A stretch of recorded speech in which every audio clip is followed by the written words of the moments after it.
The three vital roles of a winning CEO or any other high impact leader.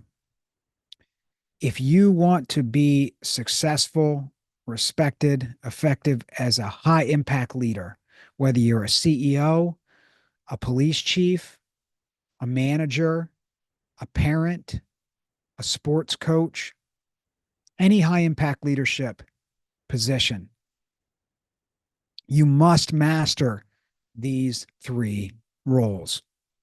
Role number one, learner in chief.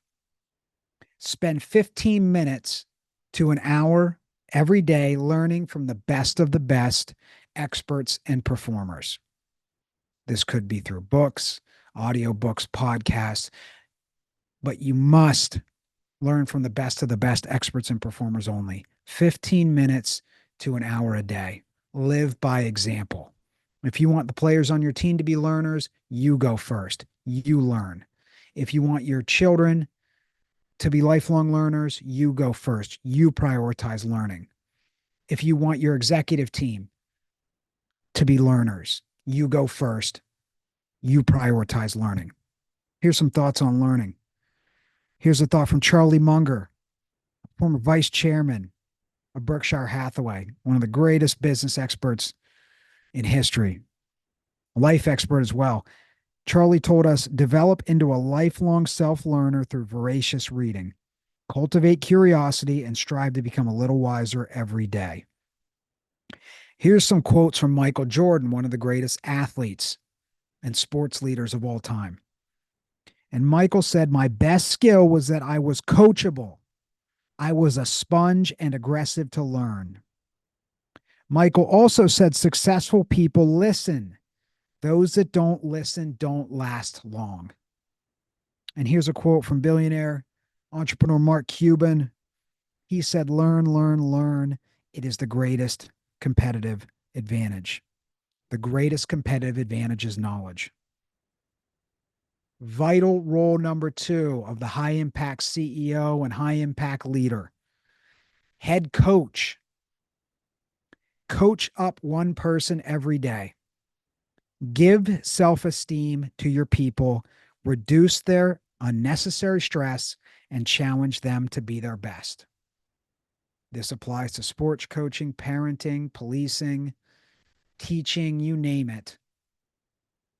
It's crucial that you become that head coach who can give self-esteem to others, who can reduce unnecessary stress, and who can challenge others to be their best. Unfortunately, there's many leaders out there, and I'm not judging, I'm just reporting, who give people unnecessary stress, who reduce the self-esteem of others, and who are too afraid to challenge people to be their best.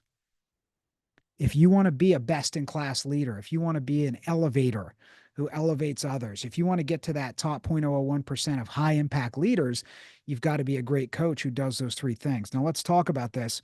Let me be specific. Number one, catch people doing things right. There's too many leaders who are just relentlessly catching people doing things wrong. You have to catch people doing things right. Bill Walsh, three-time Super Bowl champion, head coach of the San Francisco 49ers, said reinforce the positives and the rest will take care of itself.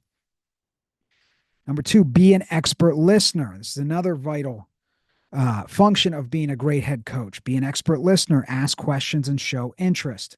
Here's a quote from Dr. Stephen R. Covey, author of 7 Habits of Highly Effective People. He said, if I were to summarize in one sentence the single most important principle I have learned in the field of interpersonal relations, it would be this: seek first to understand, then to be understood. Here's tip number 3 in terms of being a great head coach. Always let people know where they stand. Here's a quote from James Franklin, head coach of the Penn State football team. He said, when someone really cares about you, they will have the hard conversation with you. They will push you outside your comfort zone. They are going to tell you what you need to hear, not what you want to hear. That's when you have a chance to make an impact in people's lives. Here's tip number 4 of being a great head coach. Be a true believer. Here's The Pygmalion Effect by Dr. Robert Rosenhall, psychologist. The Pygmalion Effect is the phenomenon whereby one person's expectation for another person's behavior comes to serve as a self fulfilling prophecy. Now, the opposite of that is called the Gollum Effect, when someone in a leadership position doesn't believe in someone who is following them, that has an actual negative effect on their performance. So I want you to be a Pygmalion. I challenge you to be a Pygmalion leader, not a Gollum leader. Here's another quote from Bill Walsh, three-time Super Bowl champion head coach. The four most powerful words are, I believe in you. And here's a quote from Sam Walton, the founder of Walmart. Outstanding leaders go out of their way to boost the self-esteem of their personnel. If people believe in themselves, it's amazing what they can accomplish. Now, lastly, here's the vital role, number 3, of the highest impact leader, Chief Time Officer. Relentlessly focus on the most important things and say no to almost everything else. Identify and complete your 1 to 3 most important tasks every day. Okay, I'm going to give you 3 tips on becoming that elite chief time officer, that time master. Okay, and this is, once again, we're living by example. We're leading the way. We're going first and having great time mastery habits. Okay, tip number 1, master the most important. Here's a question you need to ask yourself. What do I need to say no to? Okay, here's a quote from Steve Jobs, co-founder of Apple. The only thing that differentiated me was my level of focus. Here's a quote from Barbara Corcoran, one of the hosts of Shark Tank. She's an incredible entrepreneur and business thinker. And she says, what are your top 3 priorities starting tomorrow when you go to work? I have never seen an entrepreneur ever in my life succeed without being hyper-focused on exactly what's most important. Here's a quote from Warren Buffett, one of the most successful investors of all time. Okay, one of the wealthiest people in the world. He says the difference between successful people and really successful people is that really successful people say no to almost everything. I just say no to everything that is not moving me toward my 1 or 2 most important goals. Here's tip number 2. What gets scheduled gets accomplished. If it ain't on the calendar, it ain't happening. Here's a power question. Is it on my calendar? Here's a question by Dr. Benjamin Hardy, expert performance psychologist. He asks, how much does your schedule reflect your future self? How much does your schedule reflect your priorities? Tip number 3, Parkinson's Law. Here's your power question. How can we do this in half the time? And here's Parkinson's Law by C. Northcote Parkinson. Work expands so as to fill the time available for its completion. The amount of time that one has to perform a task is the amount of time it will take to complete the task. That's why we need to ask ourselves, how can we do this in half the time? The most effective time masters, okay, the most effective chief time officers, they're relentlessly prioritizing what's most important and saying no to everything else. They are getting their most important priorities on their calendar and treating it as sacred time. And number 3, they're always asking, how can we do this in half the time? How can we do this in 10% of the time? A task takes the amount of time that we give it. Okay.